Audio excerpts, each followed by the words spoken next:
Welcome back to day 14 of believing I'm a millionaire before my bank account says so. This week, we planted some new neural pathways around money. Your brain on abundance, on future self-connection, on energy before strategy, and frequency tuning. But here's the thing about neuroplasticity. So new pathways are fragile at first, and they need consistent reinforcement. The old money patterns in your brain are like superhighways. They're well-traveled, they're automatic, they're easy to default to. But the new abundance patterns are like footpaths.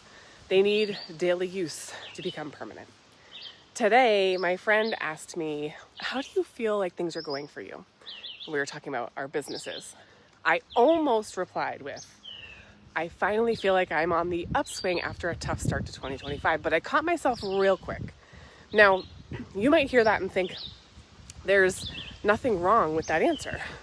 But because I've been working on my words and on my mindset, I caught it immediately. Saying, I finally feel, tells the universe that everything that happened up until that time wasn't good. And it tells my brain that too. That everything before wasn't worth celebrating, but oh, it was. Because I trusted the process. Worth celebrating because I could have quit, right? I learned how to build a funnel. And then again, when the first one got deleted from my account and there was nothing I could do about it, I set a new habit of getting up early to get work done. So it didn't feel like I was constantly working against mine and my kids' schedules. You see how all of that was good?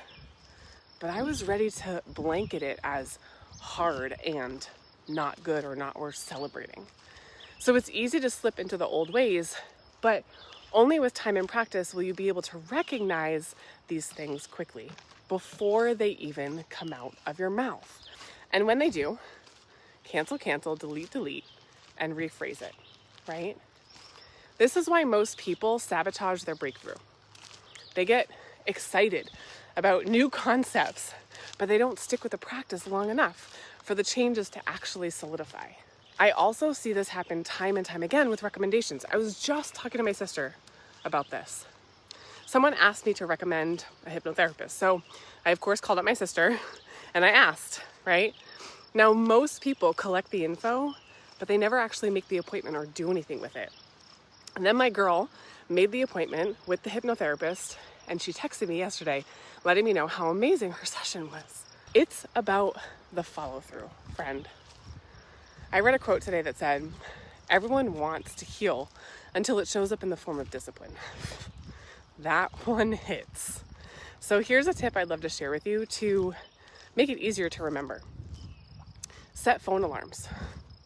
This could be breath reminders. My breathwork coach had me do this every afternoon at 1 p.m. My phone alarm would go off and it would say, breathe. And I'd stop what I was doing and take 5 good present inhales and exhales. And it totally helped me remember how important my breath was and how important it is to check in with myself during the day. What can you do? Daily bank account check reminders, daily breath reminders, daily gratitude list reminders. But the key is not to ignore the alarm when it goes off, okay? Because we can so easily snooze it or cancel it. Your action step today is to pick one technique from this week and truly commit to it for the next 7 days. So this could be daily future self visualization. It could be morning abundance feeling practice.